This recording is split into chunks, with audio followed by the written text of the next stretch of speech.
about our internet here was not doing 4K properly, so we got a nice solid 1080p. Look at that. That's good. Nobody wants to see me in 4K. We're here. We looks like we're connected. Yeah. Everyone's waiting for us because we're late. What's going on, Sorry. everybody? Also, we go out. Eek44. Thank you so much. Gave us 45 Danish kroner. Said Windows 11 is here. I will stay on Windows 10. Soon my CPU is back 3 gen. I'm old, so I stay. So, yeah, I'm sure we'll talk about that kind of stuff. Yep. Yeah, no, soon enough. That is confusing. There's a lot. There is a lot to talk about. There's a lot to talk about. Windows 10. Yeah. When did Windows 10 launch? I don't remember. About 5 years ago. Oh, okay. Mm-hmm. So. I don't even remember Windows 10 launch. They flew us all up to Redmond, and it was the HoloLens on one day, and then Windows 10 on another. So what year? Oh. I think it was about 5 years ago. Yeah. 2015? I think so. Yeah. No, let's see. Is that right? No, I mean 2016. Yeah, I think. Or 2016. 2016 would be 5. Yeah. That's crazy. Yeah. I do not remember that. Cool. All right. Yeah, we got lots to talk about today, Gordon. What are we going to talk about? Yeah, well, obviously it's all about Windows 11 because this is a big decision, a big inflection point for everyone in the vast, huge universe of the PC ecosystem, whether you should upgrade or not. You should upgrade or not. Mark is here. He has been buried in Windows 11, testing Surface laptops and devices. This is the Surface Laptop Studio. Laptop I know, Studio. the name just got all blurred together. Surface SLS. Laptop Studio. SLS actually has a nice ring to it, I have to say. It does, yeah. It does have a nice ring to it. It's got the... Sounds like a Mercedes or something.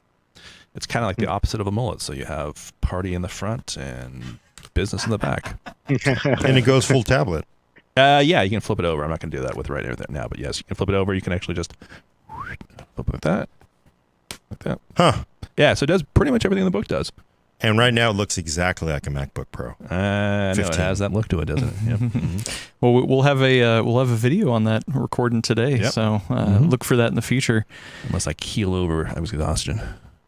right. Yeah. That's not the plan. We'll get you some lunch. Put like a syringe with. We need to restock the chest. Coke in the fridge. I know, right? Dang it. It's so empty here. Yeah, so we'll get into Windows 11. Should you upgrade? Should you not? Some of the security stuff, some of the devices, and then also maybe performance, a little bit of performance talk, although there's a lot of head-scratching results I've seen. Right. Others in the internet have seen, so who knows? Nice, cool. Let's get to. Oh wow, man! Mike Quinton already gave us $40 super chat. Thank you so much. I'm gonna hold on to that because we're gonna talk about that. But I did see it. I will note it. Thank you so much. You need to take Ethereum is what we need to take. Somebody was already asking the most important question. Where was it? Dang it! I'm sorry, I forgot who said it, but there, Liquid R, friend of the show, Liquid R. When is Windows 9 coming out? That ship has sailed. It's an Area 51. Yeah. Why did they skip that? That would be the break of the century, Mark. Find out what the hell happened to 9. 789. Yeah, that's the way it works. Windows 9 is the Xbox. There you go. Yeah. Okay. Anyway. Gordon, are you ready? Yeah. To start, then. Let me get ready and do this nice little ad read for you. Here we go. This episode of The Full Nerd is sponsored by Avast. Avast has been a global leader in cybersecurity for more than 30 years and is trusted by over 435 million users. Avast One is their best protection yet, giving you everything you need to take control of your safety and privacy online, and it's accessible through a single, easy-to-use interface. A free version includes essential features such as free antivirus, free VPN, and free firewall protection, while the premium version has even more advanced features. Learn more about Avast One at avast.com. In this episode of The Full Nerd, Windows 11. Should you or shouldn't you?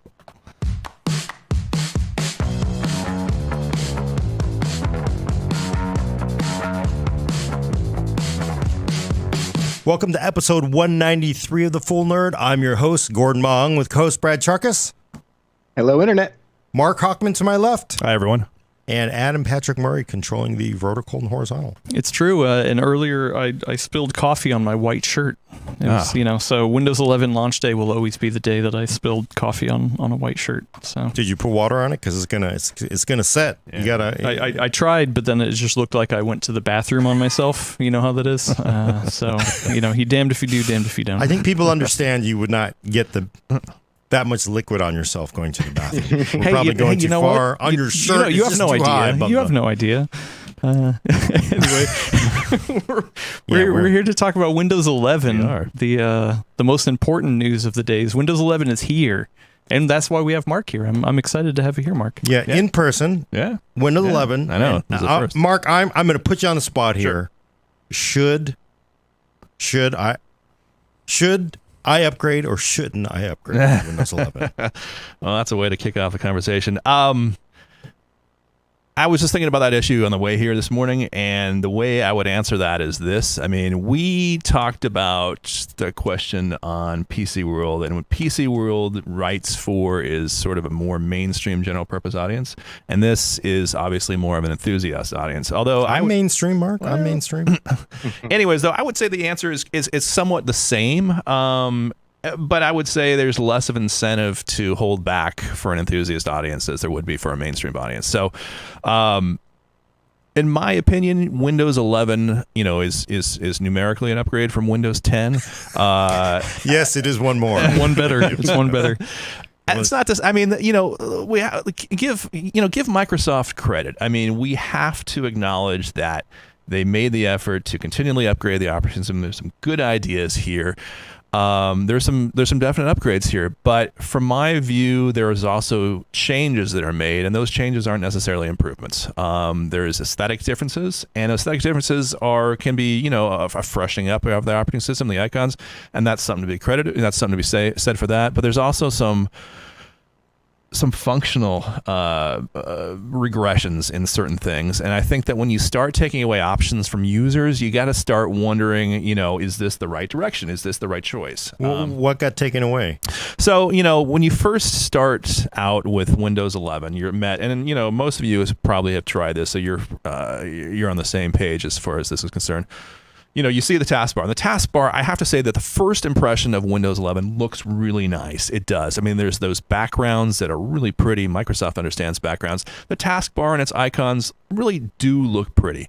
It's just the fact that, and this isn't for everybody, but if you are somebody who likes to move the taskbar around, to resize the taskbar, in a smaller 1080p laptop, being able to shrink those icons down, in my view, makes a difference. You can't, you can't tab, you can't show them as tabs. Those are things that, are sort of jarring, because that's the way that you sort of just, oh, okay, this is my new workflow, and I can't do it. That's the first thing. And then there's, and then we can go into, there's the start menu. And, with start, I don't really like it. I mean, there are some ways in which it looks like, some of the Linux distributions. And if you come from that perspective, maybe it's not that particularly jarring. But Windows 10 had personality. I mean, it had life to it. The live tiles were active. They showed you information. Perhaps they were distracting, and that's perfectly fine if you think so. But it just felt, Windows 11 feels right now, it just feels a little sterile. It feels a little Mac OS-y, and I'm not a fan of Mac OS. I'm just not. I've been a Windows user for all my life. I like the way Windows looks. I like what Microsoft has done with Windows generally. Windows 10 I consider to be a good operating system. And Windows 11, in start, especially backs off from that. I mean, when you put an app into the start menu, it goes into the all apps section, which is fine, but in Windows 10, that kind of pulls up alongside the live tile, so you can sort of see it. Here, it's a separate little button. You have to fish it out. There's folders that app might live in. Those folders don't correspond to the app's name. I mean, they correspond to the developer's name. I mean, I mentioned in my review that our VPN, I was looking for the name of the VPN. It's not there. It was inside of a folder. So I had to go ahead and just find that, and then pin it to the start menu, which is not really the start menu. It's the pinned start menu. It's really jarring. It's right? jarring. It's there's really just a complex multiple step, thing. I haven't done the extensive testing you've done. I've just done some performance testing. But when I installed Windows 11 on 2 different laptops, not Gold Master, but pretty close, I didn't know how to use it. Like, I went into the start menu and like, it's so different now. It is a completely different change from Windows 10. And I do think some people will say, oh, well, Windows 11 is just one more. It's like, no, this is one thing I think is like, if you go to the original version of Windows 10, when it came out to, the 20H2 version, the very last one, the average person, like, they wouldn't know there was a change, right? For the most part. Windows 11, this is a completely new UI that you have to relearn. It is, and that was one of the objections that I had. I mean, we did a separate video on sort of just whether she should upgrade, and the familiarity angle was one of those that I highlighted to begin with. And to be fair, one of the comments on the video was, hey, you're going to have to learn this eventually. And I thought that was actually a good point and a fair objection. My argument to that is this. With all the changes that Windows 11 has made and the differences in the functionality, I think that the complaints that people are establishing are making, whether in Feedback Hub or on Reddit or social media or whatever, Microsoft does listen to those. Right. And part of the argument for waiting, in my opinion, is that if Microsoft fixes some of these things, if they change it to provide a more gentle transition between Windows 10 and Windows 11, that would benefit you from waiting, because you're going to go, I'm not going to be focused so much on these functional things that I can't do. I'm going to be focused on the aesthetic differences, and I might like those. And I think that will be of benefit to both Microsoft and to users. Like I said, if people wait a little bit and maybe somebody work out some of these issues. So that was for the functional issue is where I came from. One of the things I find interesting, since you mentioned this is much more Mac OS like, I was talking with a freelancer who does work for us. He really, really likes the new start menu. He likes the new centered taskbar and stuff. But that's because he primarily works when he's not doing laptop reviews for us on a MacBook. And he said his kids use Chromebooks, and both of those use the centered docks. That's true. So for him, you're right, they feel comfortable. But for people like us who have used PCs forever, it's just weird. It is weird. And of course, you can move that start menu or that taskbars and the start icons over to the left if you want. That's an option too. But you can't do it. You can't resize the start menu. You can't move that around the system too. And again, it just kind of feels like, oh, I can't do it. Well, and before the show, Gordon was making a good analogy about Windows 7 and Windows 8. Yeah. So go ahead and kind of recap that, because I think that's a good way to think of it. Yeah, because again, when you had major changes, especially to something that literally billions of people use, right, people get really hot. And I remember when we went from Windows 7 to Windows 8. Windows 8 was like, whoa. Yeah, right. That was like, flipped you upside down, and you didn't know what was going on. And then if like they just went from, here's your basic, start, all the icons on the left, to this tile thing, and they're dancing and all over the screen. It takes over the whole screen, because it was, remember at the time it takes was over all the about, whole screen. Takes over the whole screen. The idea was like, we need to compete with iPad because right, they're going to crush us. Yeah, I remember them actually saying the desktop is just another app. Yep. Yeah. No, I mean, they really tried to, and then people yelled and yelled and yelled and yelled. Windows 8.1 came out and was closer, a little closer. And then, what I find though is interesting. I'm going to show you the desktop on my Windows 10 laptop, but I found, like, I just kind of realized you sort of like had Windows 7 on the left side, because you got all your icons on the left side, just like Windows 7, Windows XP, Windows 3, all the way back. And then you have that whole live tile Windows 8 on the right side. Right. But, after 8 years or so of using Windows 10, I've really come to make peace with it. Like, it's actually very useful. I can put all the icons where I want. I can drag them around. Right. So now we're going to like... And you're seeing information density there, right, and you're seeing organization there. And that's something, again, the start menu doesn't really allow you to do. You can't group things. You can right, kind of drag things around in the order. There's no folders. There's no groupings and so forth. And it's just frustrating, the lack of functionality there. Well, I mean, the thing is, I'm like, what is the rationale for that?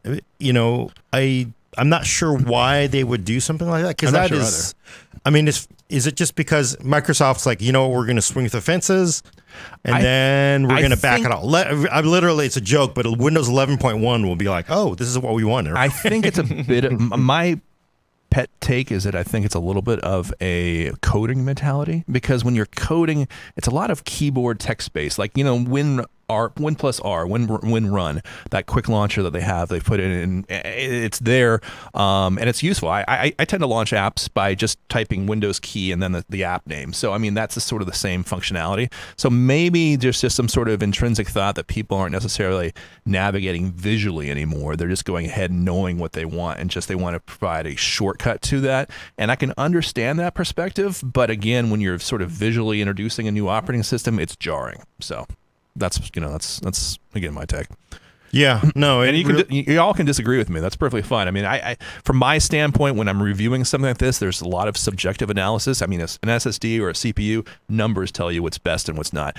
From this, you sort of put on a critic's hat. I'm not going to say I'm a movie critic or an art critic or something of that sort, but you have to sort of just explain what you think is good about the operating system and what doesn't work, and then just sort of highlight the pros and cons of it. And again, if people feel differently about it, that's perfectly fine with me. I have no problem with that. Actually, real quick one, and one of the things from the video that you did about, hey, wait, you should skip Windows 11 for now. Great video. You should go look it on YouTube.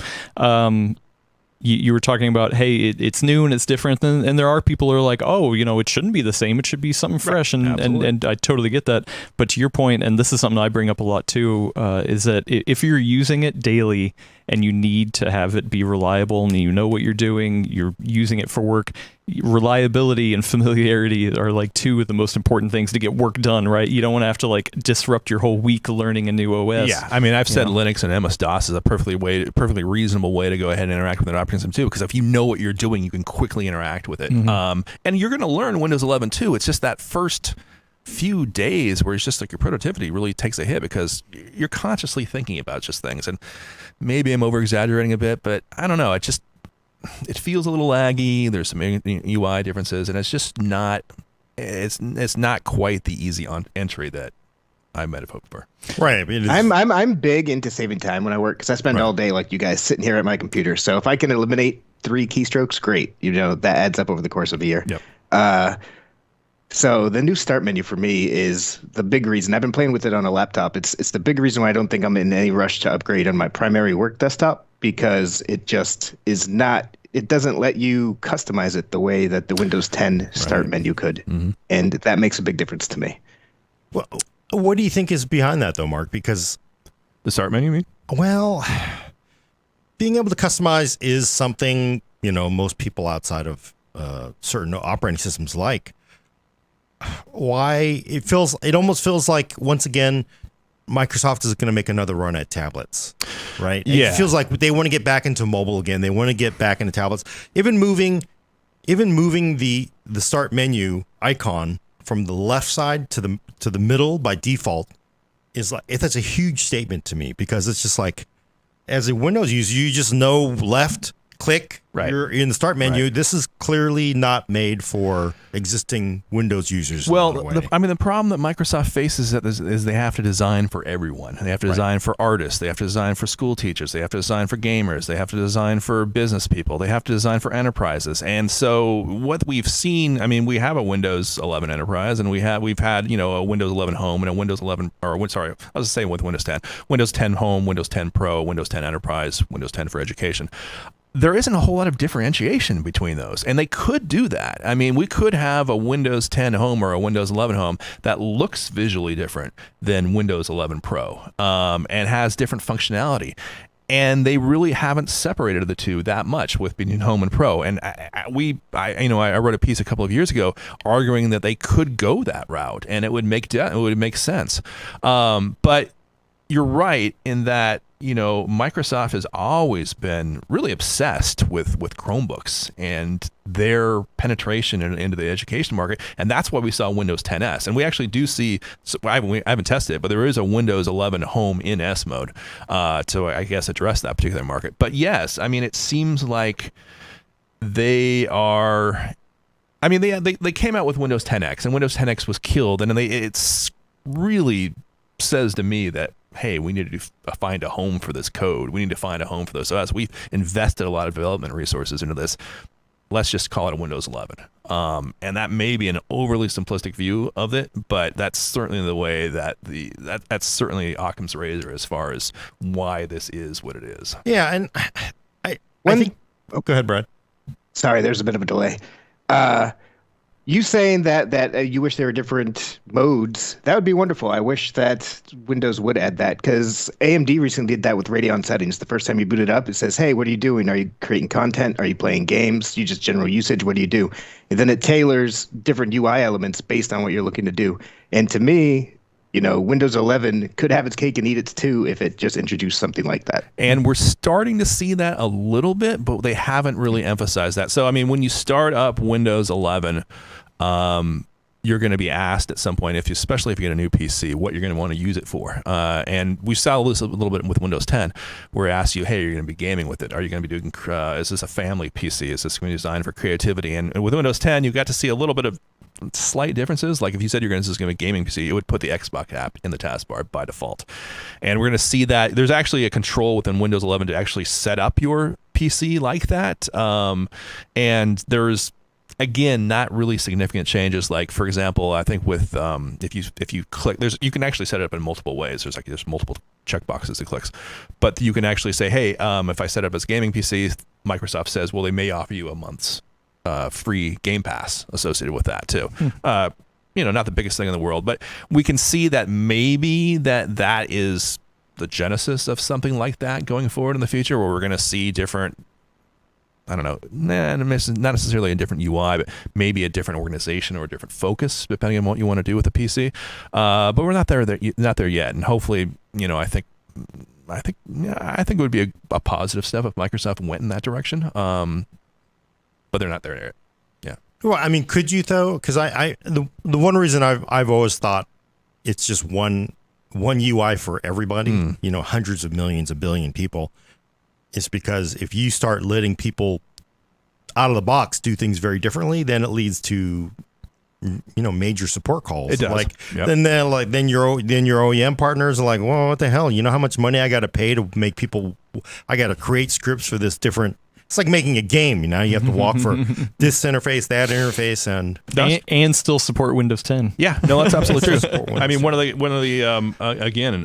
comments on the video was, and sort of attached to the review was, hey, you didn't really talk about security, and that was one of the underlying issues that we were talking about. And I felt like in the review, we had spilled a lot of ink already talking about the TPM issue and just, what that was and what it meant to you and whether or not you could get Windows 11 and so forth. But, and it's, again, it talks to the different emphasis or the different motivations, the different concerns of different audiences. Because for consumers, my thought was, that first of all, the TPM was the greatest incentive to Windows 11 ever, because you just told people you couldn't get it. People were like, huh?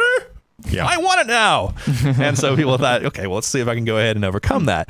But two, I mean, on the consumer side of things, TPMs have really been just an obstacle to overcome, a hassle. Whereas on the enterprise side, this is a major thing. I mean, a TPM that secures the PC, that prevents me from getting hacked, that prevents me from losing money and downtime because of that, is a big deal. But again, one enterprise, or essentially one operating system to rule them all. And that's, a different thing for a consumer than it is for someone else. So, well, speaking of security, I thought we were going to go there. Speaking of security, let's talk about today's sponsor, Avast. Thank you so much for being the sponsor of this episode. I'm going to run down some things, folks, and you tell me what's important to you. Do you want antivirus protection on your PCs? Oh, of course. Sure. Yeah, I run it. Okay. What about a VPN? Do we use VPNs here? Oh, yeah. Yep. Definitely got a VPN. Yeah. When we can find them in the start menu. I like it. Things like ransomware protection, The TPM doesn't always necessarily protect that. How about a smart scan ability? Just something to scan Just Sounds to see if there's good. anything- Yeah, Sounds right. good. Well, Kind of get floor mats with that. Absolutely. well, guess what? If It's all the smarter the available. better. It's all available in Avast One. They have a free version that includes essential features like free antivirus, the free VPN, free firewall protection. But the premium version has even more advanced protection. Because that's the thing. People are saying about the security thing with Windows 11 is that, oh, hey, I have a TPM module. That means I'm protected, right? I don't need to get any sort of antivirus, but that's not true, right? It's just one level of it. You should still protect your PC in other ways, right? Oh, of course. We would all agree to that. Yeah. So yeah, it's check out Avast Avast One if you want to learn more about it. Go to avast.com, and thank you so much for sponsoring this episode. I do want to get to a couple quick super chats because it's funny. Eek44 gave us 45 Danish krone. Thank you so much, and said, "I see 2D Mark, but now we have a 3D Mark in the studio." Yeah, I like that. That was pretty good. Yes, that's definitely my sense of humor. Also, there was somebody in the chat talking about data privacy. That is another thing we haven't really touched on. Is that for the home version, you have to have an online connected account. Yes, you do. Where the pro version, you don't. Right. Right. That's a good point. Yeah, let's talk about it a little bit. So, a couple of things. So, when I was going through the review, I wasn't working from a fresh install. Usually with the Insider program, you go ahead and just sort of incrementally attach, add patches and so forth. So the sort of the out-of-box experience was a new thing for me. So I had to, load that into a virtual machine. And virtual machines do allow you to flip network connections on and off and so forth. But I was more concerned at the time about going through and just seeing what that out of the box experience looked like. So I was actually saying, okay, fine, I'll go ahead and have I'll put in my Microsoft account and so on and so forth. And I do that with Windows 10. I mean, I just have to live with that environment, so I have a Microsoft account. Now, what was interesting was, and I was testing these, and I can talk about this now because it's out of embargo, and I couldn't talk about it before. I was going through and putting my Microsoft account into this, and then I was going to go ahead and do that, and I was thinking about doing that with the Surface Pro 8, and interestingly enough, my internet went out right at that step. Like my Comcast went, boo. Uh-oh. And so, it was an opportunity I knew that when I was tested home and pro on a virtual machine that there was no opportunity to basically go ahead and do the router trick where you just turn off Wi-Fi and then you go, oh, it's a local account time. Nope. Because with Windows 11 Home, you had to have that network connection before you could go further. And then once you had that network connection, it would ask you for your Microsoft account. Right. There's no excuses. Yeah. But it was interesting because one of the questions I was thinking about was, okay, what happens if I go ahead and tell Windows, yes, there's a network connection, but then turn it off as I'm going into the account screen? And as it turned out, I didn't have to do anything. Comcast did it for me. Uh-huh. And I got some weird, browser-ish pop-up thing that said, like you'd see when you try to connect to Wi-Fi in an airport, your connection may not be secure and blah, blah, blah, blah. So it didn't go forward. It didn't give me an account thing. It just basically threw some sort of weird error thing at me. So it looks to me, and again, behavior changes, but there is no out for that. If you're running home, and most people are running home, I mean, this is home. The Surface Pro 8, the Surface Pro 8 I received had home on it. Yeah, that's what they've been doing the last couple of generations. Huh. So basically everything is home, and everything that's home requires a Microsoft account, from what I can see. And if you don't want to go that route, it's $99 for an upgrade to Windows Pro, which was, incidentally, we occasionally offer these discounts, right? And on these Pro licenses. And all of a sudden I was thinking to myself, that matters a lot more now. Before it was kind of a curiosity, it was academic, but now, if you're a big fan of local accounts, you might want one. So you know what's really... Go ahead, Brad. Go ahead. You go ahead. I had this weird thing where, so I did a clean install. I have a fake account I use for it. I also have a real one too, but I use the fake account. I logged in Windows Home, and it was like, okay, everything's good. And I went and checked, the encryption, BitLocker. I was really kind of it was weird. It's to finish, and I had already logged in because there's no way you can install it without having to log in. Right. But when I went to check the BitLocker status, it said to finish your BitLocker setup, you need to log in to Windows. I was like, but I already did that. And like, is that a bug or is that just I've seen that elsewhere as well. It's like it doesn't synchronize your Microsoft account with everything. Edge was a little wonky like that. I'm sure, I didn't test BitLocker necessarily with what you saw, but yeah, that seems reasonable to me. It just doesn't seem like it's coordinating with everything quite yet. Yeah. I thought that was like it's a normal good thing step. that these new mandatory accounts aren't coordinating the way they should be. Yeah, well, you can already do that too. Like you can just. Oh, sorry, I didn't mean to interrupt you, but I'm just saying you can just like if you have a local account and then you want to get onto Mail, you can sign on with that account and for that app only. So it's kind of the same thing. But go ahead. Sorry, I interrupted you. I was going to say, I just find, we've talked about this before, I find this whole requirement hot garbage. I think it's absolute BS, especially the fact that they will upcharge you if you want to get around it. That shows that they know it's garbage. Back in like the Windows 8 days when SkyDrive and OneDrive first came out, you could decline a Microsoft account system-wide, but still log into the individual apps. It doesn't sound like you could do that anymore with OneDrive and stuff like that. And I'll tell you, when I was hearing the phrase hot garbage, that was okay with me. The browser issue is hot garbage. That strikes me as some really... The browser issue? Yeah. What do you mean, where you get the bug? That's or? BS. No, so within Windows 11, within Windows 10, if you want to install Chrome, you basically install Chrome, and then you have an option. Just Chrome says, "Hey, would you like Chrome to become the default browser?" And you say yes or no, depending on. I run Edge, and I think it's fun, but other people like Chrome, which is the most popular browser, or Firefox, or whatever. Within Windows 11, you don't have that option. You have to go through, and for right now, they may change this, and I really hope they do. But like for example, if you want to run Chrome as your default browser on Edge, all of a sudden you're set up with this weird list of different file formats, and you have to select a default handler for each one. And it's a pain in the ass. It's hot garbage. It's hot garbage. I don't want to use legal terms that'll get us in trouble, but man, it really struck me as. Yeah, I want to say it struck me as anti-competitive. That was my opinion. Well, I'm sorry. It's funny because if you can't put an alternate browser in, that just it's ludicrous. Yeah. And I think I saw, it might have been on one of your YouTube videos, but somewhere, maybe our Facebook page, I saw someone saying, "Hey, this is exactly what you want. You want more granular controls." And I say, no, that might be what Microsoft tries to hide behind here. But what you want is the option to just say, yes, I want Chrome to be my browser, and then have the option to go in and change all those individual things. Sorry, there's a media player, and I just can't. VLC. VLC offers you the option of going through and saying, "Hey, do you want VLC to handle these different things?" And that's fine, but you can also just have that one master checkbox that says, "I want VLC to handle everything." So, well, I understand. It feels like Netscape and IE all over again. The browser wars, the original browser wars, all over again.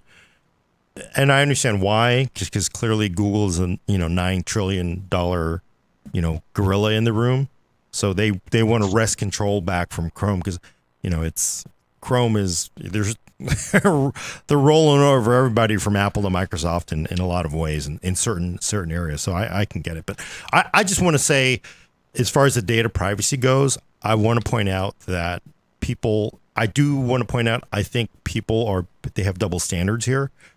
I understand you don't want to have a Microsoft account. You don't want to have Microsoft have your email account, blah, blah, blah. And then you go to your iPhone or your Android phone and you give it all away. Yeah, that's true. If my feeling is like, if you're okay with this $1 trillion company having all that and this $1 trillion company having all that, why are you so freaked out with this $1 trillion company having it? I just think, come on. I understand where you're coming from. I respectfully disagree with the thrust of it. One, I don't love that Google and Apple ask for that stuff while you're doing a sign up. But the difference is phones are inherently connected devices. Like if you have a phone that has no connection whatsoever, it's just sitting there basically, whether it's LTE, whether it's cellular, whatever. There are plenty of uses for computers that don't require them to touch the internet whatsoever. There are mission critical things for businesses and stuff like that require it not to touch the internet. And I just disagree with that argument. Well, but the thing is, it is becoming more and more connected. We are seeing more laptops with LTE. Yeah, games required. These, your laptop your phone is way more personal than your laptop in some ways, in a different way I'd argue. But one argument I would make for why you you definitely want that Microsoft account is it backs up your BitLocker encryption keys, right? I use a Microsoft account. I love it. Yeah, Like, no, I mean, to me, I think it's like it's- you have a Microsoft account, it backs up your BitLocker keys. Believe me, you are gonna like thank your stars you have that account to back up those keys when you have to move that drive to something, because otherwise you're hosed. It's all encrypted and it's gone.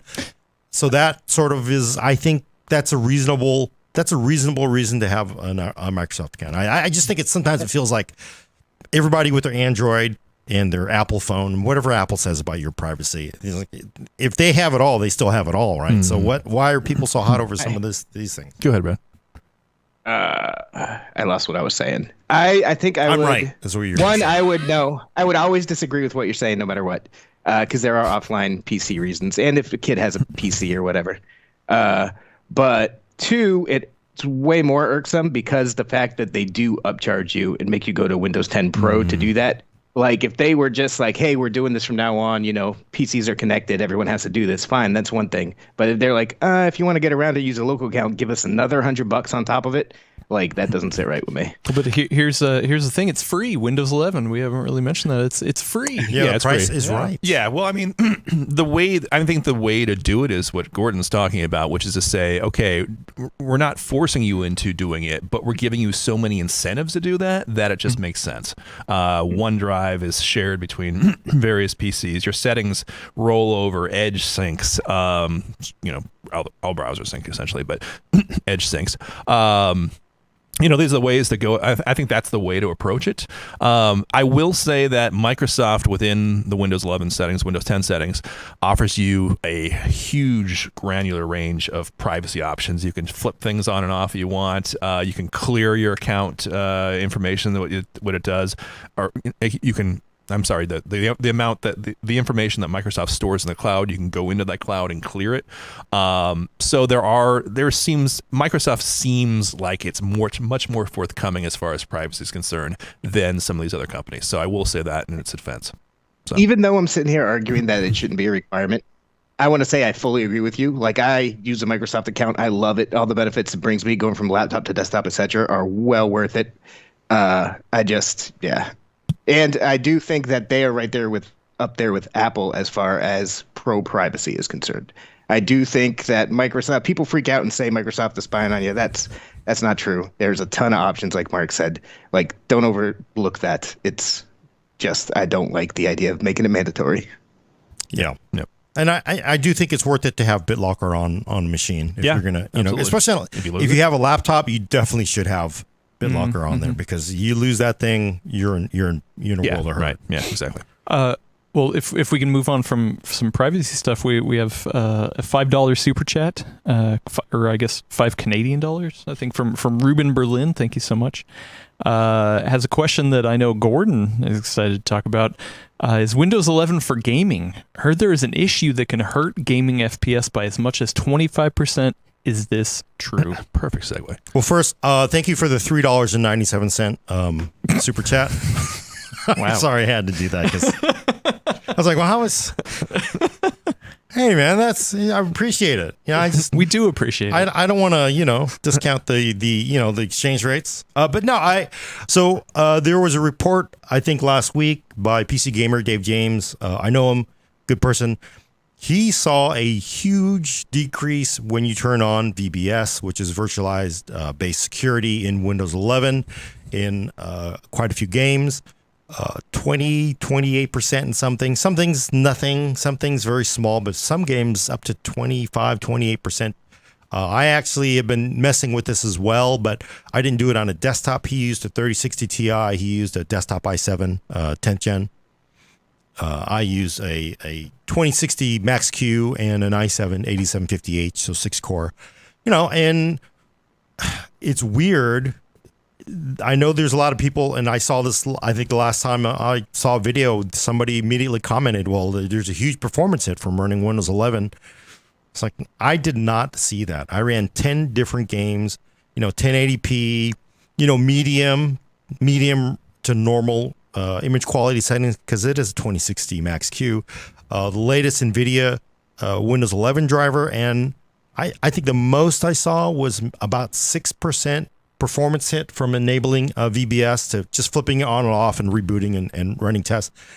But for the most part, it was like I don't know what is going on, whether my GPU wasn't high enough power or who knows. I don't know why my results are so very different than what PC Gamer got, and I think it is way too early to get on the train and say Windows 11 kills performance at this point. I think we need to see more testing, more mature BIOSes, because you really do want you're going to want a BIOS for Windows 11 on your motherboard or your laptop. You're going to want the latest drivers. You're going to want to make sure everything is updated, and you're going to want to make sure you're probably using the release version of it. I was using a slightly pre-release version of it. But so far from what I've seen in my numbers, I wouldn't worry about it. There's other tests out there though that say this is not good, but wait on that. I think of course the crazy thing to me is that Microsoft has this awesome VBS feature. It's on this laptop. He can't even turn it off. Yeah, on this it's laptop. this is the Surface Laptop Studio, and it's all by default. It's grayed out. There's no option to turn it off. And sorry, what's VBS?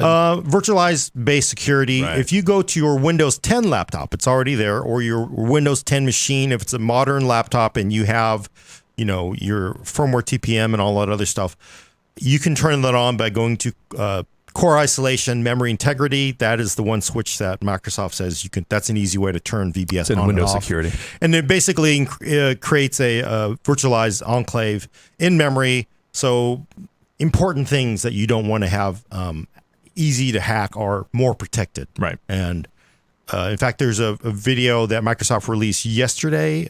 It's David Weston, who's their security chief.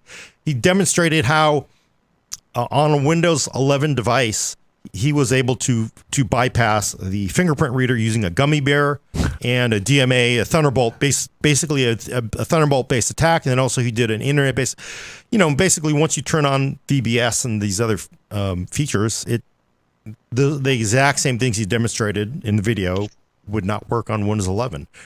You have to have it on though. And the thing that drives me a little batty here is even if you're seeing like, oh my God, 25% performance hit, that ain't worth it.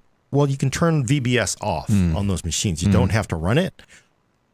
So you don't have to worry on that front. But then I'm like, what's the point of cutting off all those old machines if you can turn off VBS? And that was one of the rationales for having. I'm so super confused by the more secure OS, but you can still turn it off. Kind of like, It's wild. Yeah. I think you also did testing VBS with like browser-based benchmarks and Office and stuff like that. And you actually saw that once you go back beyond the supported CPU generations, like once you start getting back in the 4th, 6th gen chips, like you're seeing some massive performance hits, like 10 to 20% performance hits in Office applications and stuff. Yeah. So your testing, I think, shows that there is a reason that Microsoft is making these cutoff lines to enable this feature. But the fact that they let you turn it off is really a head scratcher for me. Yeah. If they're going to make that call, like rip off the Band-Aid. Yeah, no, it's and it is the feature, of course, is MBEC. It's it's escaping my brain right now, but it's mode based execute. Good Lord, who knows what it is? But you basically that was supported in hardware in Kaby Lake and Ford and Ryzen 2000 and Ford. Their variation of it apparently. And that is one of the reasons. But the weird thing, of course, is Windows 11 is not allowed on Kaby Lake and it is not allowed on Ryzen 1000. Who knows? I will say that just anecdotal. So performance wasn't a big thing in my review, but it's definitely. We talked a little bit about this before the podcast began. I would definitely recommend, as you would possibly normally do for a new OS, is to start clean, to do a clean install. When I was testing it, one of the test machines I had, it was on the Surface Laptop 3, the Ice Lake machine, 10th gen core machine. Really great performance for its time on Windows 10 and so forth. No issues whatsoever. Windows 11, it dragged. I gotta say, I was running the release preview, which is I think the final version that's out today. And one of the things that I was doing that particular machine that I sometimes do is I will use the virtual desktop feature within Windows. You can basically just take it's multiple monitors. I think are a superior solution because you can look at everything at once. But with the virtual desktops, you can just take a 4-finger swipe in your trackpad and you just basically get an entirely new setup. And I use that for like Excel on one screen and some of my typing work, my copy on the other. And it was just dog slow on Windows 11. I mean, just super laggy in places. And that might have just been, I think that machine had 16 or 32 gigs of memory on it, so that shouldn't have been an issue. But there was just slowdowns every so often and here and there. And I think that anecdotally I've seen on various places since people have upgraded that it has been somewhat laggy. So, again, a combination of different factors. I will say that the situation is not simple either on these machines that Microsoft sent over to Surface Laptop Studio. Really, actually, a fairly smooth experience. Although, again, I think this has 32 gigs of memory, so that's going to certainly help. Navigating back and forth was I didn't have those same problems. Testing, running benchmarks. As you can see, we have 2 reviews up on the site right now, the Surface Pro 8 and the Surface Laptop Studio. The Surface Pro 8 was a real head scratcher as far as Cinebench was concerned. That's, obviously you guys know that one. Handbrake. Both of those really gave me some widely varying results, and we sort of went through this and I guess kind of landed on the fact that maybe the thermals weren't quite up to snuff because the fans weren't always that kicked on and so forth. But again, new hardware, new firmware, new operating system, lots of room for some weird stuff to happen, and that may be the case for early on in the hardware. Yeah, I was trying to help Mark sort of troubleshoot that. So I have 2 identical 8th gen Whiskey Lake laptops, exact everything, keyboard firmware, BIOS, exact same thing, drives. I mean, they're virtually identical.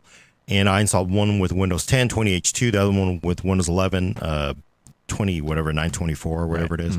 And at first I was like, wow, Windows 11 is really variable with Cinebench. Same thing. I was like, it would just sometimes it would just like, it would drop, 7-8%, and it just didn't. It was like really weirdly off, where the other one was in Windows 10, you were within 3 to 4% every single run. I was like, wow, maybe it's really Windows 11. Like, this is crazy, right? So it's like, well, we don't know, because, there are, even though these laptops were practically made, from one, and then they made the next one serialized, they might not be the same. Right. So I swapped the SSDs in both of them, and, I punched in the BitLocker key, got both laptops up, and indeed, the B laptop was actually, like, it was Windows 11 on the B laptop was within 1%. It was exactly the same as the Windows 10 results, and the other laptop was just off. And I really think it came down to somebody had a bad day. Maybe you're smoking your cigarette, you're applying the thermal paste on the heat spreader. They didn't do a good job, or maybe they didn't torque down the cooling the same. So they're never exactly the same. No, that's true. Yeah, I mean, it's like I said, these are early days for new operating system and new hardware. So that's a lot of possibilities. And I think my warning there though is a lot of people are trying to at this point, like, well, is this what's good, what's bad? Right. You need to hang on. You need to reserve judgment for maybe a month, maybe 3 months from now, even maybe. We are so early. And it's going to depend. The manufacturers, OEMs, are not going to roll out a Windows 11 BIOS for every single laptop in the world. Right. It's going to be the newest laptops that probably get it first. So you have 11th gen, they're going to be working on that, and then maybe 10th. And then if you got like some 8th gen moldy old thing, you may not get the optimizations for that for a little while. So just wait, because drivers, BIOSes, firmware, all that stuff has to be updated for Windows 11. So I think people, they want to pass judgment now, but it is, if big operating changes like this operating system, it's always a work in progress, right? I think this entire conversation drives home the point that I think Mark's advice is really, really good. Like, don't upgrade right now if you don't have to. Like, all this is going on. If you remember back in the first days of Windows 10, that thing went through many, many bugs for many, many years. It took a couple years before I could even copy and paste reliably in Windows 10. Like literally, it took me 2 years before I could copy and paste reliably. Now it works. If you don't want to deal with those kinds of headaches, there's not enough compelling features in Windows 11 right now to be worth putting up with all those sorts of hassles. I think I agree with Mark 100%. Yeah, I mean, and the two of the key features that we were hoping to see just aren't there. I mean, direct storage, I think, for gaming. Yeah, I mean, the weird thing is about the direct storage is that we assume it's going to be the same thing as the Xbox, which is that quick resume feature, which is really nice. I mean, quick resume allows you to just go ahead and, I'm going to go ahead and switch into the app, and boom, I'm right in the game. I don't have to go through all those loading screens and see that Unreal powers this and blah, blah, blah. Good job, Unreal. But anyways, it's great. Microsoft really hasn't actually said that it's going to be that same way in Windows. There's a lot of, with Windows 11, we had opportunities to talk to Microsoft, and there was some stonewalling that went on that was just unusual. Really? I mean, questions that were asked where people would just not answer them, which is, I never like to see that. And I'm not going to get into the, too behind the curtain and so forth. But direct storage was one of the things that people asked about, and we know that it's supported in Windows 11, but it needs SDK support from the game developers, and we just haven't seen any list of those game developers or games that will support it at this point in time. It's kind of like the DirectX rolling out, I suppose. You have to have SDK support, but you also have games that support it as well. We just don't see that yet, and I think that's going to be a really compelling feature going forward, but we just don't see that again quite yet. You're going to say something, Brad? I'm kind of shocked that Microsoft didn't coordinate its different arms better to really drive that home, because that would be a huge feature to upsell people on Windows 11. If they had timed the launch of Windows 11 instead of being October 5th to be whenever Halo 5 comes out, or even if they had put out Halo 5 on October 5th, and they could say, hey, this has direct storage in it. Look how fast this loads. Yeah. Like, you could see that in the TV commercial even. Good point. Yeah, you're right. Yeah, flipping it back and forth. Absolutely, I agree. Yeah. The other thing is Android apps. That's one of the things that everyone said, whoa, hey, I can run Android apps on my PC. That's pretty cool. It's just not there. I mean, we don't know what it's going to be. It's not something that maybe people are like really holding out their hands for, because they can just pull out their phone and do the same thing. But, we've seen it with the Your Phone app. The Your Phone app on Windows 10 and Windows 11 allows you to do it if you have a Samsung phone. To support a Samsung phone, it allows you to pin, Android apps right to your desktop. It allows you to pin them to your taskbar. And that's pretty cool. I mean, I like, there's certain apps that don't really have a desktop equivalent. I use the MLB app just to follow the playoffs, and I think the guy from Canada. Sorry about your Jays. Just to track that last couple of games where we could have seen like a 4-way or a 6-way tie. So I was watching that on my desktop, and that's kind of cool just to be able to see. And so if we could see something like that in a generic Windows environment, that would be really neat. But again, something to wait for in the future. It's not there, huh? Not there. Nope. Yeah. It's actually pretty handy, that Android companion app, because the whole idea of not having to pull your stupid phone out to your phone is actually surprisingly good. It's really good. And let me tell you, it's way better than probably what any of the carriers are offering you if you don't have I still need to set that desktop up. support. It's pretty easy, actually. Can I ask a question?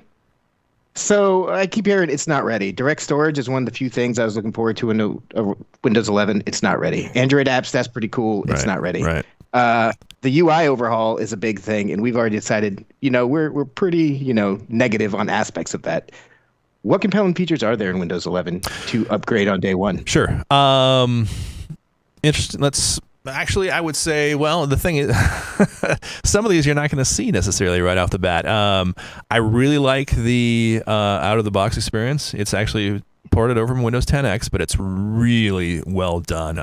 Whoever designed that did an excellent job. It basically, it's a very clean interface. It walks you through all the key features as you're installing it. I mean, it's just a superb introduction to Windows 11.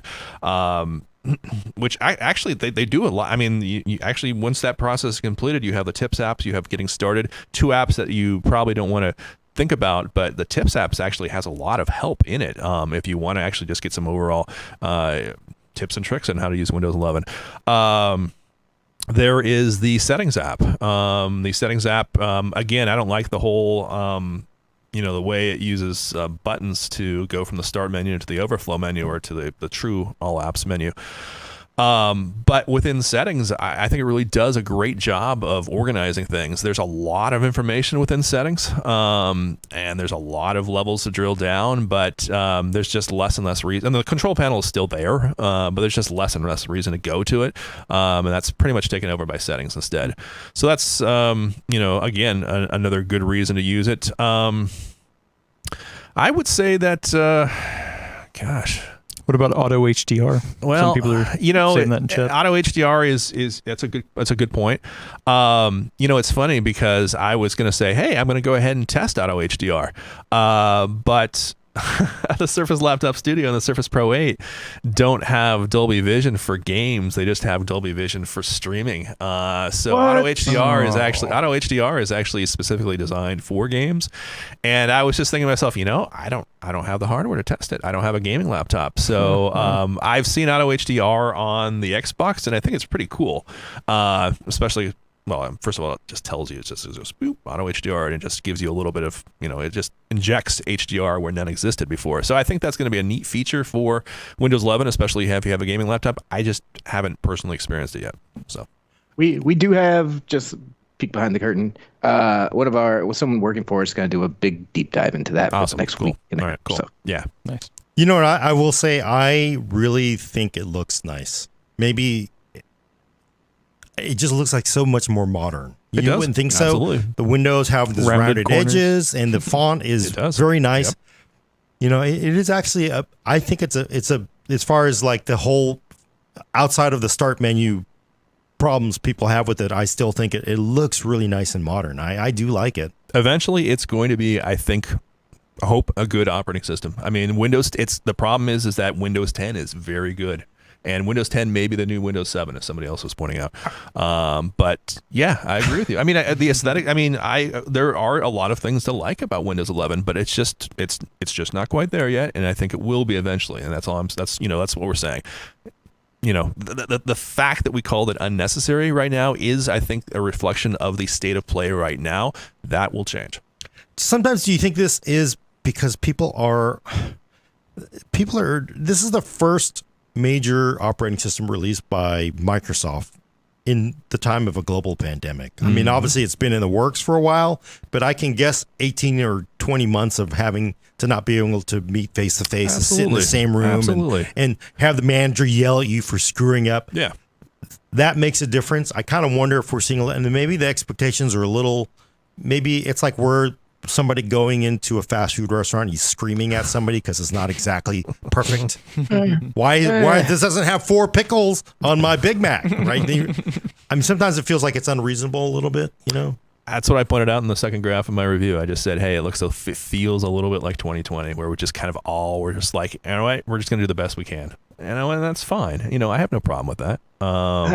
Yeah. I feel like it's coming in hot. I feel like it's coming in way too hot. That's also true. If you look back to Windows 10, we had a year's worth of previews for that.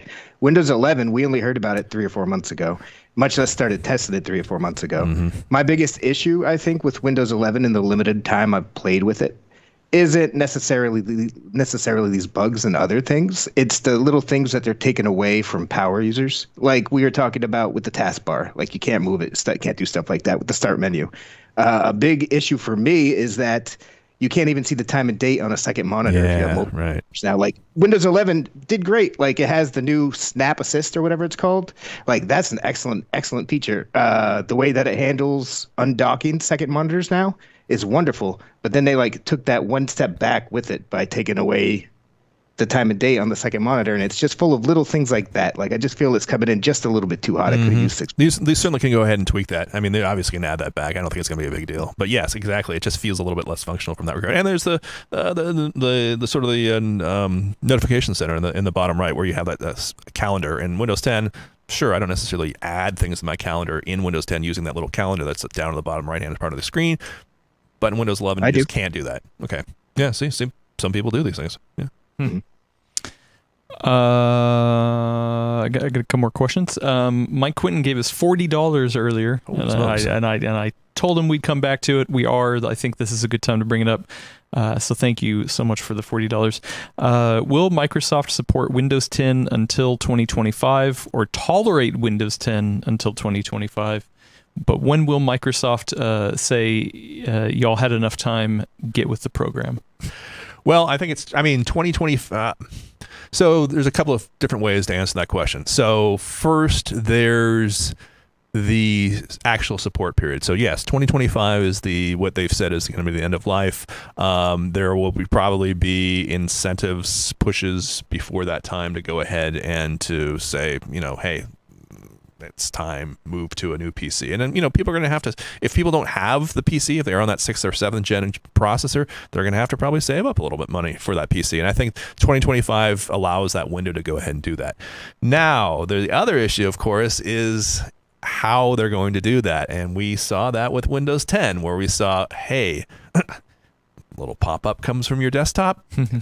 Hey, have you considered Windows 11? It's like somebody knocking in your door and people dressed up in suits and asking you if you want to go ahead and convert or if you want to go ahead and join their organization. The question is whether we're going to see that on Windows 10 going forward. And I got to think that it's to some extent we are. I mean, that seems reasonable just from their past behavior. We're going to see some sort of like, hey, this is cool. It's cooler on Windows 11 or something of that sort. I mean, what do you guys think? They're going to have to do it. I mean, because clearly if there's no more security updates for Windows 10 after 2025. Sure. And, that can be a little, sometimes Microsoft will push it and, it could at that point, yeah, at that time it's reasonable. It could be 2025, even early 20. I feel like they have to at a certain point because now you're looking. Kaby Lake Ryzen 1000 and beyond will be pushed overboard, right? That time. Yeah, you're looking at a quad core CPU for Ryzen and AMD's first generation Ryzen quad core Kaby Lake. You want to roll that in 2026 for what now? There's quad core in this. Yeah, but I mean that's a modern. I know. It's a modern CPU, and you have all everything else. Sure. So they're gonna have to end it. I just don't. That's the hardest thing ever because it's never been like that for the PC ever. You've always been able to run Windows on old ancient POSs. I mean, within reason, like. Sure. 32-bit got, but I kind of imagine by 2025, a Kaby Lake will feel so horrible to run. You're just going to want to upgrade anyway. That's true. So, I don't know if I agree. I think as enthusiasts, we can say that. That being said, like I'm sitting here on an 1800X system right now, which whenever I upgrade, because I'm definitely going to upgrade before 2025, and say I give this to my mom or whatever, a 16-thread Ryzen system will do everything she needs to do totally fine for a long-ass time. And I kind of agree with what somebody was saying earlier, where this might wind up being another Windows 7 moment, where because of the way they are pushing hardware support so hard for Windows 11, they might wind up having to support Windows 10 for longer than they think they will, or otherwise there would be big security implications. I agree with Mark that we will see pop-ups in Windows 10, saying, hey, try Windows 11, the water's fine, which I'm fine with, as long as it's not too bad once a month, Patch Tuesday, if it does a pop-up, whatever. As long as they don't revert to like they did with Windows 7 to Windows 10, where they flip the UI elements to trick people into it. As long as they don't do stuff like that and they don't make it too annoying, I'm fine with it. Yeah, but the other thing, of course, is I will agree. Yeah, a Ryzen or a Kaby Lake can run Windows fine for most people. But will it run it securely is the issue. And I think even though this is just got to be the sloppiest ever push for security I've ever seen, but do people that are running still Windows 7 at this point in time, or do they really care about security? Well, a lot of those... I don't think normals do. No. I think normal people do. Well, but so the thing is you have to... I mean, that's the hard thing is they don't care about it until they've lost everything to malware. And you somebody's got to do something at some point, because if you're running if you put a Windows 7 machine on the internet, that is insane, right? That's just like walking down the street with $1,000 bills hanging out your pocket. It's just like, it's going to happen. Sure. So I understand we have to get there at some point, and I don't really think it's necessarily a performance issue, although, believe me, a machine that we will see in 2024 will be like, damn, you weren't using Kaby Lake? But the security to me is like for the regular people. We have to get people more secure, because those regular people, the ones that come and bother us, like, hey, I got this thing, all my data says it's encrypted. Right. Well, now you have to pay them in Bitcoin. So what are you going to do, right? There's just, I don't know, but we have to get there. And the old hardware is just simply not as secure. And that's why if you go back to the very first time Microsoft announced this on this show, everyone was up in arms over the new hardware requirements, and I wasn't. I'm like, this totally sucks. My expensive ass computer can't get upgraded, but it makes sense. I understand what Microsoft is doing here. It makes sense.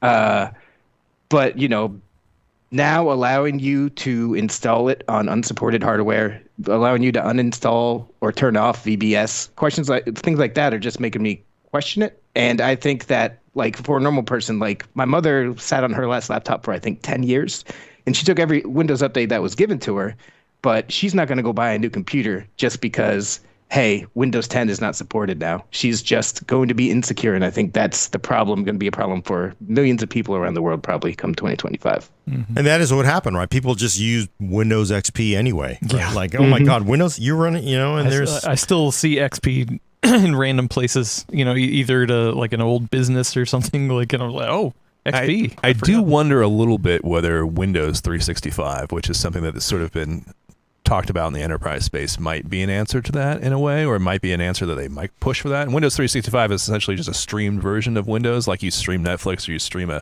Xbox game, and you're basically just not necessarily interacting with the internet, you're interacting with the cloud, which is then interacting with the internet. So it's possible that that's the only thing I've sort of been lurking in the back of my head, that we might see a consumer version of that coming out in the pipe at some point in time, basically saying, hey, this is an intermediary option if you want to go ahead and do it. And then people might say, okay, it doesn't feel that different from actually running Windows on my PC, so sure, why not? Because, again, you'll be running it on hardware that's actually modern in the cloud, so you're not going to see issues with that. But again, a little bit almost conspiracy theory-ish. I mean, right now we haven't seen that to actually take place. Yeah, that's almost what a Chromebook already is. Yeah, that's right. Exactly. That's what a Chromebook is. Yeah. Yeah, sorta, I guess. But I mean, you're still running it locally. You are. And the thing about Chromebooks is you are confined to only doing browser-based actions. Pretty much. But is anybody really doing anything else anyway? So a lot of people work on the web pretty much exclusively. They work on the web, but and I love Chromebooks for what they are, but there's no way in the hell I'm going to use a Chromebook every day over a full, a normal, full client, right? Sure. That's Mac, that's PC. It's just hard to convince me that I need to use a Chromebook, although I practically use my laptop, Windows laptop, like a Chromebook. Right? Exactly. You're always on the web. Yeah. So what the sometimes hell? Sometimes you need that one little thing. That's when I used a Chromebook for a little bit. I was like, dang it. Exactly. I just need Photoshop for a second. That's it. Yeah. So we do have a couple people have brought this up, and this is just conjecture at this point, but do you think Alder Lake will help mitigate some of these Windows 11 performance things? That's a great question. I mean, the thread directory is actually specific to Windows 11 with Alder Lake, and so we haven't seen either. So open question in my mind. I don't know. Yeah, I mean, I will tell you, I wouldn't want to build an Alder Lake based system and run Windows 10, because clearly you want the newest scheduler in Windows 11 for it. For everybody else, though, maybe. And do I think it'll improve the fortunes for Windows 11? I don't. Maybe not. I mean, Intel, they move a lot of parts, so it is entirely possible that they will drive people to it. But I think people, when there is a new operating system from Microsoft, it is a massive undertaking, like landing at Normandy. There are so many pieces that have to be put in place, from the operating system to manufacturers, OEMs, and there's just like this huge infrastructure behind it. So you will probably today not be able to, probably every new laptop will be Windows 11 that you can buy, right? And that's just like a switch. But think of the coordination it goes to have all that hardware, all the software, all the firmware, everything ready to go for that. So that's... Yeah, I would expect we would hear more information about that, the most accurate information on Alder Lake and Thread Director, probably from Intel, just because that's so intrinsic to what they're going to be doing. So. Yeah, and this is something that comes up. Oh, should we test Alder Lake on Windows 11 or Windows 10? Yeah. Windows 11. If you could only test one, why would you waste time with Windows 10? Well, you should do both, and you should do DDR4 and 5 You should. Yeah. And then we do should it in also VR. You should do an audio. You should also run one DIMM because technically DDR5 is got different multiple channels. So yeah, let's add infinite amounts of no sleep for Gordon. Yeah, seriously. I have a question actually, Mark. Do you know if standalone box versions of Windows 11 are available to buy now? It's I've been so heads down on. Even after the Windows 11 was launched, that I was working on the Surface Pro 8 and the Surface Laptop Studio review. They should be, but I'm not sure if they are. I mean, they had we should go to the launch. Microsoft They store. had launch events where they lit up what's the Empire State Building? They lit up the Burj Khalifa in Dubai. I know that. And I think they lit up one of the buildings in New York too. So I would imagine that yes, they're available, but I specifically haven't checked. Yeah. I just hadn't heard anything about them, so I was just curious if I think this was everyone going else to has be been focused on everything, all the other stuff right now. We should go check the Microsoft store, see if they have a box. Oh, I want to see what it looks like. Yeah, true. Yeah, exactly. All right, here I got a question. Sure. Gordon. Okay, because clearly there's you got the winners, you got XP, you got 7, you got Windows 8, you got Millennium, Right. ME, you've got Vista. Where does that fit in the spectrum of operating systems? It's too early to say. Oh man, It ain't no Vista. Yeah, Sure. Yeah, I saw somebody say this is ME. It's like, no, this is not ME. No, it's This not. is ME. not even close. I don't. Yeah, too early to say. I don't know. I'd have to think about that for a little bit. I just think people are like, I just like ME was like, oh my god, it like broke everything. Yeah. It wasn't ready to launch. It broke everything. That was like that was a low bar. I just think this is not even close. Just to this. because we're at the point where everything evolves. I mean, there's sort of the before Windows as a service era, and then there's the Windows as a service era, and then there's the before Windows as a service era. I mean, Windows ME, Windows XP, and these were all essentially static OSs. Yeah, there were patches and updates and so forth, but not really. They were the same thing. We saw a lot of Windows 10 now does not look like Windows 10 that we first launched. I mean, there's a lot that's changed. There's a lot that's different. So I think that, we start getting into which OS is better. I think it's a little bit of a misnomer to even consider that question at this point. So Okay. give it a year. I will say, as far as the launch day goes, like how I feel about this operating system on the day that it launches, because it's launching today. I think as far as recent releases go, I preferred Windows 7 and Windows 10, but I think Windows 11 is vastly better than Windows 8 was. Yeah, agreed. Yeah, actually, in my meter, I'm going to put it at Windows 10. If you think about it, because remember, Windows 10 came out, people were like, you just need to be exactly like Windows 7. Don't give me Windows 10. And this feels like 7 was pretty solid at the time too. Yeah, it's a fantastic operating system, right? But I mean, Windows 10, everybody was like the same thing, right? They were like, this is terrible. I guess it was versus Windows 8 at that point, but still, people were like, they didn't like Windows 10. I think this is kind of like it, but it over time has evolved into a great operating system, right? Yeah, it feels closer to that. And nostalgia is going to have some effect there too. I mean, you look at Windows 11 and it's like, oh, I miss Windows 10. Well, I mean, sure, people had complaints about Windows 10, but it feels familiar, and that's going to make a difference too. Yeah. I can tell you so far, copying and pasting works just fine out of the box. So. Yes, half a star right there.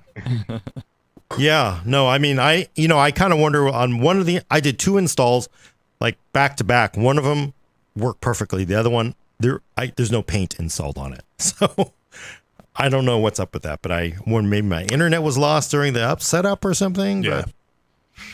But I will say that, again, the interactions I had with the My Hardware versus the dedicated hardware, again, this is the Surface Laptop Studio, and I will say that the hardware that Microsoft announced associated with Windows 11 is, the issues aside with the SP8, the performance issues, the hardware itself is quite good. If you're wondering, we'll do a separate video later, but if you're wondering like a quick take on the Surface Laptop Studio, I really like the hardware. I think it does everything that the Surface Book does, as far as functionally is concerned, and almost improves upon it. I mean, you can't detach the tablet, but detaching the tablet in the book wasn't that useful in my opinion, because you could just basically take it out and put it flat.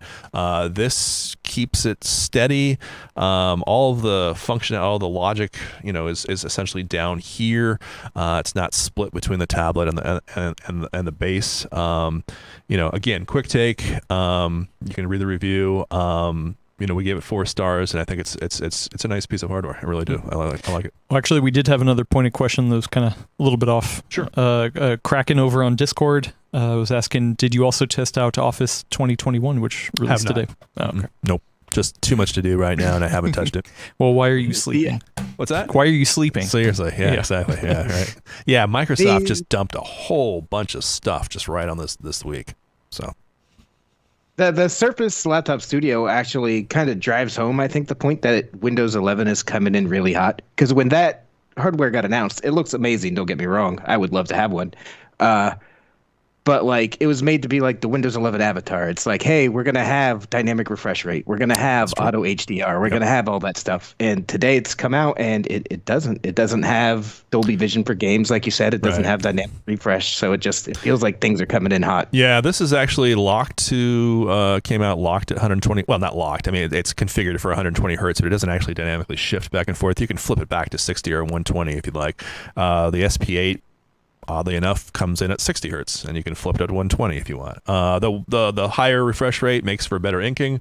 Obviously, it has some effect on games too. It doesn't seem to do too much for battery life right off the top of my head, but might need a little bit more testing on that too. I mean, I ran tests at 60 and 120 and then came in about the same. So it might have something to do with the fact and way the Microsoft or Windows handles video, which is what we use for a rundown test. So yeah, but you're right. Some of these features that were sort of like implied, at least, if not promised, just aren't there. Yeah, which is a little disappointing. Got a question, funny one from No Cloud. Gordon, should Microsoft rebrand Windows 11 as Windows half, since only half the business PCs can run it, and it runs at half the speed of 6th gen or less? On 6th, no. I mean that's the classic problem that Microsoft has, is there are these very, very large companies that have literally hundreds of thousands of computers. Yeah. And a lot of them are really, really old, because you know how cheap your damn manager is. So are they going to really cut those machines off, Yeah, I really don't care too much. I mean, I shouldn't say this. I mean, I don't read PCWorld, say our enterprise colleagues over on the other side of the house, as much as I should. But that is a really interesting question. I mean, if you're an enterprise manager, do you upgrade quickly to an operating system that's going to be intrinsically a little buggy? And do you do so because of the benefits that the underlying security hardware will offer you?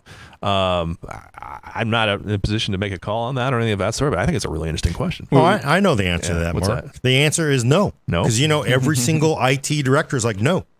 Because they don't. Well, we got to buy these people new. No. Oh, yes. No. They buy them new computers. No. Yeah, that's true. Well, you got to spend money? No. Yeah, that's right. Oh, wait, how about Windows? No. I got to do more work? No. Sir, we're running Windows XP machines, right? And like, you know how every single manager and director at the top is like, no. Is it? Oh yeah, sure, we can do that. Oh, it's going to cost money? No. No. Because that's every single. That's a problem, right? Because they don't ever want to pay for anything. Oh my God, the corporate computers that get issued are like, you just scrape that stuff up at a surplus store, right? That's just what they give in a lot of places. Yeah. I mean, one time they pay like big dollar for it. Actually, the crazy thing is IT shops, they'll pay like, well, how the hell do we pay this much money for this? Well, it's got a Xeon inside. It was like, well, it's like, it's overpriced. Okay. But then you just like, no. No. Well, that is one of the good things about them supporting it till 2025, I would say. But I remember back at the Windows 10 transition, before Windows 7 died, everyone's like, oh, if you've had plenty of time to make your plans, go to Windows 10, because we understand why y'all skipped Windows 8. But still, at the very last minute, like, there were every business you could imagine be like, oh, what do you mean this is happening next month? And we're in a rush to get it fixed. So, yeah. No, that's so. I can tell you they will be no, even though it's provably more secure, but They are really like there's people probably still transitioning off Windows 8.1 Enterprise now. Well, we have some IT managers in the crowd, and they all say no. No, for different reasons. That's but good. That's really nice. Yeah, but no, that's good. Yeah. No. Let me look at the budget. No, you didn't even look at the budget. You didn't even look. Yeah, I know, because the answer is no. No. Because you want me to go to the CFO and say, you want another $35 million to re-equip it? No, because he's going to tell me no. But here's a more serious question from NoCloud over on Discord as well. Elena published an article that stressed that new PC purchases should really be 8th gen Intel or higher, thanks to the Windows 11 operating system requirements. I was looking for deals online, and there are many outlets still selling 6th and 7th gen Windows PCs. Should there be a logo on these that say, some sort of logo that says it's not ready for Windows 11? Yeah, Well, it should be. It won't be. They should have a sticker. I've seen them already. Yeah. It says Chrome OS. 5 years. 5 years. Done. No, there should be. I mean, that's always the challenge when you're doing like holiday deal stores. I mean, we one of the things that we always do in Black Friday is we try to weed out the bad deals, and the bad deals usually are the ancient hardware that if you buy, you're going to get stuck with and be unhappy about. I mean, that could be old processors, that could be 4 gigs of memory, that could be a Core i3. All these things should really be phased out. But again, you just have to, the smart buyers will go ahead and either make that decision themselves or hopefully, read publications that advise you to choose elsewhere, like Elena's story did. It is a bummer, though, that you can still get 6th gen. It is. I mean, I said 7th gen. I can see our company still issues 7th gen, so I I'm sure I have still one. Are they really? Because are we really going to get to 2025? And are people really going to? I like to call it. Are they really going to move to Canada and install Linux? I want to know what happens in 2025. Are they really going to do it? Are they? People keep using Windows 10 when it's patched. That's yeah, right. I mean you're right, Brad. That's the worst thing, right? An unpatched operating system is terrible, right? It's just at that point you really should say you should install Linux. Yeah. Like I would see everybody should be like, you better install Linux. If you're not getting as patched OS, you need to go to Linux. At least you're getting something. Yep. For normal people, computers are like kitchen appliances, right? Like if your fridge doesn't get software updates because you have a smart fridge or something, you won't care because it's still keeping your food cold. Right. It's the same thing with computers. If it's still going on Amazon, it's still going on Facebook, it's still connected to email, normal people aren't going to upgrade that just because. Yeah, how do you tell if your computer's running slow because of a Trojan or because just the processor's bad? I mean, yeah. And are those people? They're not going to go out and like, let me just download this Linux ISO, read this, FAQ, and install it. Like, no, they're never going to do that. Exactly. Yeah. We got a $5 super chat. Thanks so much from Evo Cotty Productions, saying Microsoft is stealing from the games industry playbook. They released an early access OS. The good content is on the roadmap for future DLC expansions. No, you got to pay $100 to get the sign-ons. Yeah, the pass. But we got another question from you, Gordon, from friend of the show Z530. Will the Chinese government allow gamers to upgrade to Windows 11? Huh. I didn't even think about that. Mark has not heard my theory for why why they're getting so harsh in China over the gaming and the encryption. It's because the Chinese president is one got frustrated buying a GPU, right? So it's like, no, you know what? No, no more crypto mining. You're now I can buy one. And the other one is he's tired of playing against those 14-year-old kids in Counter-Strike. That makes sense. Yeah. Right? Same thing. You limit them, you make it. Right. So I don't think so because it doesn't hurt anything. I mean, really. As long as he's got his 3080 and he's able to play on the Counter-Strike server at night with his friends. Actually, if it's going to lead to performance unimprovement or performance problems, then he'll want them. He's going to force them to upgrade to Windows 11. Yeah, maybe. So they get less performance. I think a better question is whether and again, I don't know if this is going to happen, but I think an interesting question would be whether the EU steps in. Because, I mean, browser choice was a big deal to the EU. And if for some reason, you still have to go through these hoops, what is the EU? It's a changed world, though. This is a very, very changed world. The EU is actually as a force at this point in time. No, I don't mean that. Yeah, that one thing is the EU is a huge force. But what I'm saying is Microsoft can say, look at Chrome OS. Look at where Look, you've got Apple. True. Apple is like $1 trillion company. Yeah. You've got iPhone. What are you worried about us for? Why don't you go take care of some social media companies or jump on Google for something, That's right? also Like, true. yeah, like Yeah.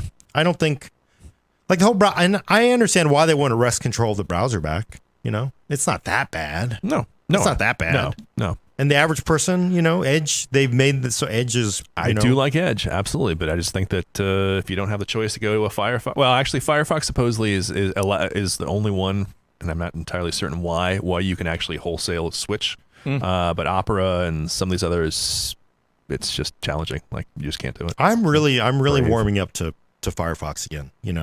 But it's hard because you live in the Google world. You're sort of like it's easy, Yeah. but Firefox is really a nice. I bounce nice around option. Firefox, Vivaldi, Brave, so. Couple more questions. Good one from friend of the show Ziv over on Discord. Asks, is Windows 11 just Microsoft making lemonade out of Windows 10X? Do you think users could have benefited from extra testing and just have a minor seasonal update this year instead? Yeah, I do think that there's some truth to that. I think they had development work that was done on Windows 10X and they canned it, and they had to repurpose the code in some ways, and the UI was fresh and some of the functionality was there, and they decided to go ahead and roll it into Windows. So I think that they scrapping it would have been a decision that they were reluctant to take, and I think that that's the way that it worked out. As far as more testing, yeah, well, I mean, I'm never going to say that something is not going to benefit from more testing. I mean, it's just the way it is. We went through that phase a few years ago where Microsoft reportedly laid off a bunch of testers and sort of, I don't know if that's true or not, but that's what's been reported. And then, essentially almost replaced them arguably with some of the Windows Insider program to basically say, hey, if you find a bug, report it, and that's how we're going to go ahead and fix things. So, yeah, I mean, I said a couple of things in the review. I mean, I was seeing some serious big bugs in the release preview that Microsoft said they were working on, and yes, I think fixed. I mean, I saw the widgets pane slide out and be completely blank. There was a really annoying bug. I don't use Outlook necessarily all the time. I use Mail, which I think is an excellent and underrated program because it just basically does everything that you want Outlook to do, but just does it very simply. And there was a bug in Mail, in Windows 11 Mail, that forbade you, that you couldn't type in like the address field and the subject field. You had to type in the body of the email and then cut and paste that into the address field. And it was just like, are you kidding me? Nobody noticed this? I mean, that's the most basic bug you can come up with. So yeah, I was seeing stuff like that. I was seeing things like pop-ups that would come up in the taskbar, like out of sync. Like I had moved the taskbar over to the left, and then I moved it back again, and some of the pop-ups that came up were still over to the left-hand side. Like they were just kind of from, just weird stuff, but not really things that were really too much in the weeds either. So, I need, one of the things that I like to do with my testing is just to go back and see if these things that I've noted are in fact fixed. And so that's why the review is a little bit like a work in progress, only because, we're working off preview code and we have to work off release code. I think my general impressions are sound, but some of the details may in fact change. Like for example, the Photos app, I saw that Photos app kicked to my PC, it's got the new interface and so forth. It's not actually on this machine, but it's code that's getting pushed down to users. So, things change, basically what I was saying. So I could have waited 6 more months if it meant I could move the taskbar or see the date on the screen. There's got to be some strategic.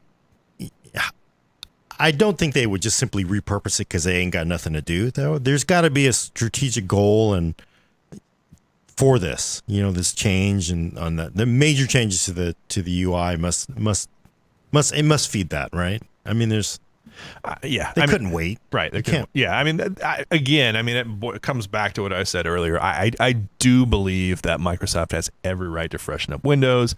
I really do believe that at some point Windows 11 will be the future of Windows. I mean, I feel from a personal perspective, I mean, I have to be a professional critic, but there are a lot of people that put a lot of time and effort into this, and I do, from an empathy standpoint, I do appreciate what they are doing and what they're setting out to do and what they're trying to do. It's just that I have to set from my perspective and just say, hey, look, it just doesn't quite feel necessary was the word I used. So yes, I think eventually they're going to figure it out. I mean, I think they do. I think they just do that over time. And I have faith that they're going to go ahead and take care of it. But again, they started from where we are, and they're going to have to work forward from that. So talking to that other writer for us the other day when he was commenting how much he liked it coming from Macs and Chromebooks, that really got my wheels spinning. Yeah. Like, I wonder if Microsoft is doing this because, kids are growing up on Chromebooks, on iPads. Kids want Macs these days. Maybe this is just aligning the Windows UI to fit that so that when they do join the corporate world and get a computer, it's not just like, whoa, what the heck is this? It's a good question. I mean, I wanted to ask my 8-year-old. My 8-year-old uses both a Chromebook as well as a Windows PC. I mean, he was on Zoom for most of 2020, just talking to his friends, and that wasn't on Chromebook. That was on the Windows laptop, and then he was on a Chromebook for schooling. So I would be curious to know which one he likes better, honestly. So yeah.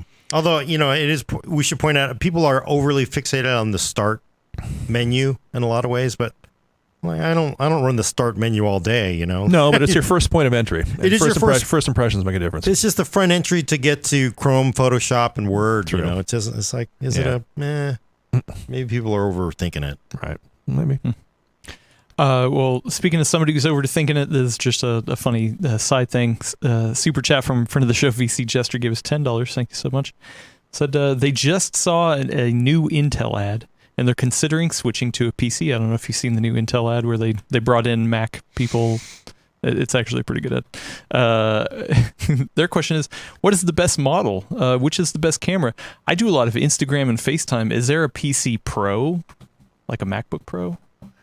Is this a question for me? No, it's a joke. He's making it. VC Jester. He's making it. It's a good joke. But that Intel ad, where they brought the Mac users in, they were like, "Hey, what if you could do this?" I found that pretty good, especially considering some of the past ads with like that former Mac guy and just No, I had a conversation with Intel about that. I haven't written a story about it yet, but it's very interesting. The ads are aimed at normal people, right? The whole idea is like, what, if you're watching The Full Nerd, this is not the audience for it. This is the average person that is going to be the one running Windows 10 in 2029, because they have no idea that it's. Well, wasn't there a report like a significant number of people didn't even know that Windows 11 existed? Yeah. I'm sure. Right. And it was really funny because they were like, because everybody was like, come on, man, there's no way these are real. These are actors, right? It's just like the Chevy commercials. Right. They're just like, that's a Chevy commercial. Give me a break. There's no one they're like, dude, they had no idea you could do like a convertible laptop or pen. They just really had no idea that these things, because they don't pay attention to it. They look at their phone. They use whatever their corporate boss gives them or whatever, and then or they're just like, blinders on, like, oh well, my laptop's getting kind of old. I guess I'll go in what's in the Apple store. Like, I only got one choice. I guess I'll get that one. Yeah, no, but they're like, just like the Chevy commercials, they do the whole like, we'll show you this dual screen Asus laptop. Yeah, wow, that's awesome. That's and then at the end they open the door up and they let people into the room with all the different PCs that they've never been exposed to in their life. And the first machine that's in there is like this main gear gaming machine, like that, right? Yeah, it's just it looks like, and then people are like, oh my god, it's so beautiful. Like, how do I get one of these? Because I was really like, come on, this is fake, right? Because it's just like those food YouTubers. Those food YouTubers? Have you ever seen a food YouTuber go like, oh my God, this is horrible, right? It's just like, but everything's like, oh my God. It's like, how much marijuana do you have to smoke before you shoot this segment every time? Because every single time it's like, oh, this is the best taste ever. It's a packet of ketchup. It's not that good. What YouTube videos are you watching? Well, because every time you watch, I was at my buddy's house and he was, on his big giant TV and it was some food YouTuber on Discovery Channel or whatever. But he was like, oh, they're traveling down the street and it's like, well, that looks like it's a fried plastic bottle. Oh my God, it's the best thing ever. Like, are they just acting for the? Yeah, that's not just YouTube though. That's all. That's every cooking thing. Wow. Yeah, I know, every single cooking Instagram show. Generation. Yeah, they never go like, oh my God, this is like. They're like, oh, you know what? We shouldn't have filmed here. This isn't that good. You know? Oh, you want to see the Where was I even talking about? I can't remember. Yeah, PC Pro. The Intel things. It was real. It was actually those are real people. Supposedly. Real people that had no idea. They don't even know what people game on PCs. I've had analysts say that in meetings. What? No, you haven't. Yeah, because they have no idea. I mean, what they're like, they walk back to their minivan or whatever to some suburb place. They're like, what are you talking about? They have no idea. They think the world is like the screen of a tablet and that's it. Yeah. Anyway. Yeah, everybody's playing Fortnite on their tablet. They're not using. Yeah, that's gaming. Yeah. That's why it always makes me angry because gaming is a controller. That's a universal symbol for bathroom and controller, right? It's the it's Oh, a yeah, gaming right. Good controller. point. Yeah, but yeah. Sorry, I lost my train of thought. Sorry, I did it. No. I did it. My fault. All right, we should get out of here. It's been a lot of good Windows 11 talk. We actually on the schedule for somebody to show up next week to talk more about Windows and security. So hopefully Nice. that pans out. Cool. But yeah, Cool. so we should get out of here. I'm hungry. Check back next week for your fix of PC talk on the Full Nerd for audio listeners. Subscribe to us on iTunes, Google Play, Spotify, or Stitcher. Send questions and comments to thefullnerd at PCWorld.com. Also, please leave a review if you're on one of those services. Every time you do, a food YouTuber eats something that tastes like the bottom of your shoe. Thanks for coming. I'm Gordon Ung with Brad Charkis, Adios, y'all. Mark Hachman, Yeah, thanks, guys. and Adam Patrick Murray's going to hit the out switch. Thanks, everybody. Go watch Mark's awesome piece about why you should wait on Windows 11. Every time you point to me, I think you're going to give me something. Like the like $50 in the super chat, so you point to me, I'm like, I'm going to get $50. Yeah, it's because the kid. There's Mark. There's you. There's Mark. Exactly, there's that's you. right. Anyway, thanks, everybody. See you later. Bye.